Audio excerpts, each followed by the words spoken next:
Yasuo, jeune Spartiate, on se retrouve aujourd'hui pour une petite vidéo avec la petite team pour XP Nomule dans le plateau de Oglugu. Donc je vais vous donner quelques tricks et astuces pour pouvoir XP plus rapidement et plus efficacement dans cette map. Alors, je tiens à préciser que, à comparer des Gaflipus, il y a certaines différences. Par exemple, que dans cette zone, les mobs sont beaucoup plus faciles à gérer que dans les Gaflipus, car il suffit juste de retrait PM et jamais être en ligne avec ces mobs. Et dans 80% des cas, ça devrait être bon, quoi. Vous allez gérer très facilement. Mais malheureusement, vous avez moins de maps auto-win avec une énorme distance entre les mobs et vous que avec Gaflipus, par exemple. Alors, moi, je vous conseille. Là, il y a 9 maps, comme vous le voyez. Cette map là est nulle. Celle-là en général il y a très souvent des team PL parce qu'elle est très bien. Ces 4 maps là sont très bien, sachant que celle-là c'est une map de quête. Du coup vous savez que la map ne reset jamais. Du coup c'est une très bonne map aussi. Celle-là c'est une très bonne map aussi. Et les deux là sont nuls en fait, hein. Du coup ce que moi je vous conseille c'est d'essayer de rester dans ce petit carré là. Parce que, enfin, peut-être que sur le serveur elle est bien. Enfin, il n'y a pas de team PL et que personne n'est là. Mais en général il y a beaucoup de team PL parce que cette map est assez facile. Moi personnellement mes maps préférées sont la map du donjon et celle-là parce que vous avez des couloirs et que les mobs ne peuvent pas s'enfuir et il n'y a pas de bifurcation. Ce que j'appelle des bifurcations, c'est que les mobs se séparent en deux groupes et du coup vous devez gérer les deux. Genre moi j'aime bien faire des grosses AOE, que ça clean rapidement pour enchaîner les combats. C'est pour cela. Alors on va directement faire un petit combat pour vous montrer vite fait ce que font les mobs. Est-ce que j'ai bien les 3 types de mobs? Ah merde, j'ai pas les 3 types de mobs, c'est pas grave. Alors il faut savoir que dans les mobs il y a aussi des chocos. Alors les chocos c'est quoi?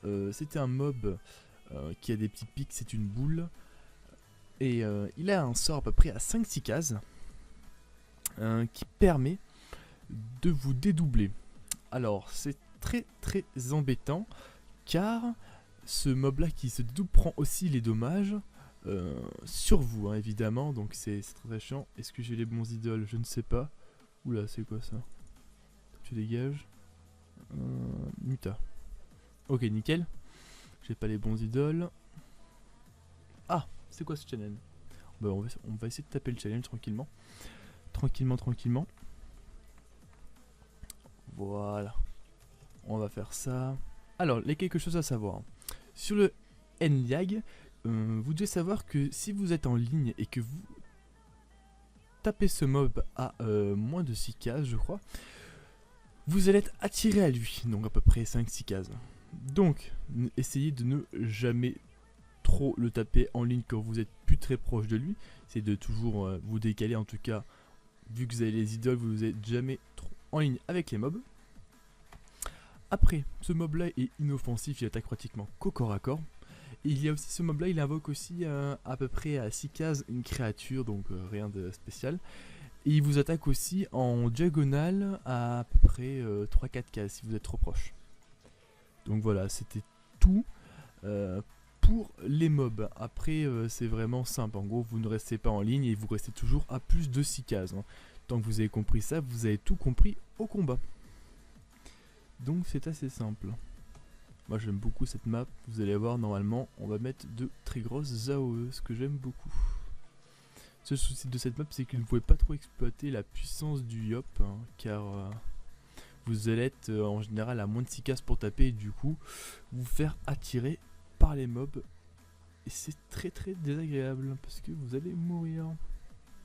Encore un petit détail, je tenais à vous dire aussi que ça fait un petit moment que je n'ai pas monté de mule du niveau 1 à 200. Mais si je me rappelle bien, la dernière fois que j'en ai monté une du niveau 1 à 200, ça a été sur les 3 persos, j'en ai monté 3, mais en fait j'en ai pris d'abord un, j'en ai déjà 2, après j'ai remplacé, et du coup j'en ai fait un, après j'en ai fait 2 d'un seul coup. Et j'avais fait une moyenne je crois de 10 heures hein, pour monter chaque perso, un peu plus de 10 heures, même 10 heures et demie.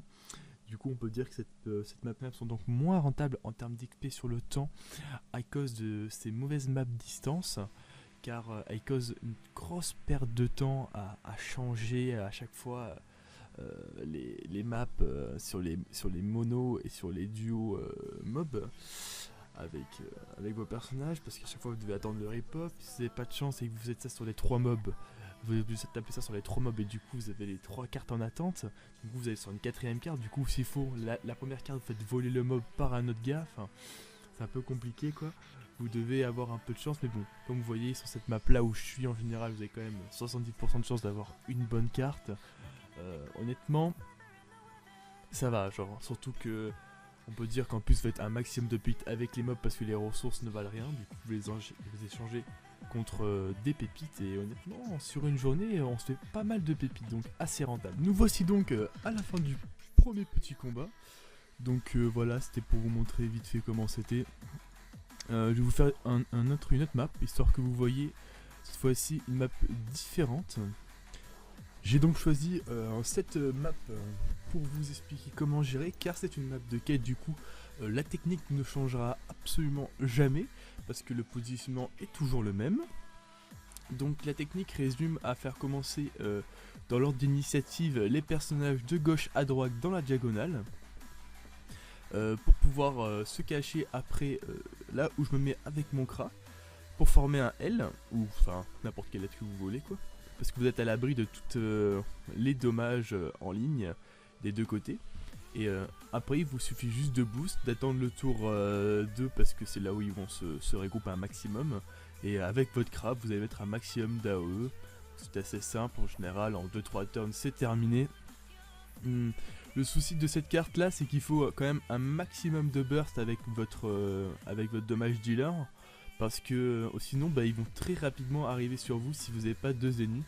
Donc je conseille d'avoir vraiment de gros dégâts, même si vous voulez combiner ça avec un Helio, c'est très recommandé car du coup ça augmente votre dommage. Après sur cette map là la meilleure composition c'est 3 Zenu 1 Kra avec 2 Zénutaires, parce que juste vous les one-shotter quoi, tour 2 et 3 c'est n'importe quoi avec Remblai. Mais dans cette configuration là ça marche aussi. Donc c'est une map que je conseille vraiment beaucoup parce qu'en général les challenges sont assez simples. Ça va être du collant, du mystique, du statut et c'est très facilement gérable. Ça va être un peu long si les mobs sont en face de vous, mais bon sur le temps vous allez les tuer, donc c'est une map que je recommande particulièrement. Dès que vous arriverez à la maîtriser, honnêtement vous allez enchaîner les combats de plus en plus rapidement. Et vous allez vraiment beaucoup XP, donc c'est une map que je vous recommande. Nous allons donc passer à une petite dernière map pour vous expliquer comment gérer la map la plus en bas à droite de Glouglou. Donc c'est assez simple. Le principe est d'en fait se caler contre la partie droite comme je le fais là dans la vidéo pour mettre un maximum d'AOE avec vos Kra et à chaque fois de se replacer.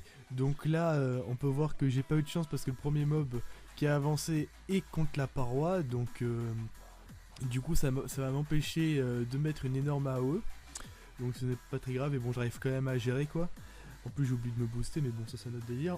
Après le but c'est d'essayer qu'il n'y ait pas trop de bifurcation, comme vous pouvez le voir sur votre gauche il y a un petit passage pour les mobs, donc c'est pour ça que cette dame m'énerve un peu parce qu'il y a possibilité de bifurcation et que ça se met en deux groupes, donc ça a besoin de m'énerver beaucoup, donc c'est pour ça que cette map est bien. Mais normalement en fait là j'ai un positionnement qui est un peu mauvais parce que genre il y en a un, nous on est vraiment en haut, normalement on est plus vers le bas, du coup je peux me décaler plus facilement pour mettre des flèches ralentissantes. Du coup les combats sont quand même beaucoup plus rapides parce que là je peux mettre que des explos et des flèches magiques et des punitives et des expédiations, donc du coup c'est un peu plus long quoi, mais bon il y a très souvent des très bonnes maps, donc c'est une map aussi que je conseille tout particulièrement. Merci d'avoir regardé cette petite vidéo explicative sur comment farmer dans le plateau de Glouglou. Si vous avez aimé ce genre de vidéo, dites-le moi dans les commentaires pour que je fasse encore des petites zones, donc je pense que je vais encore en faire quelques-unes. Donc merci à vous, sur ce, t'as dit aux jeunes Spartiates.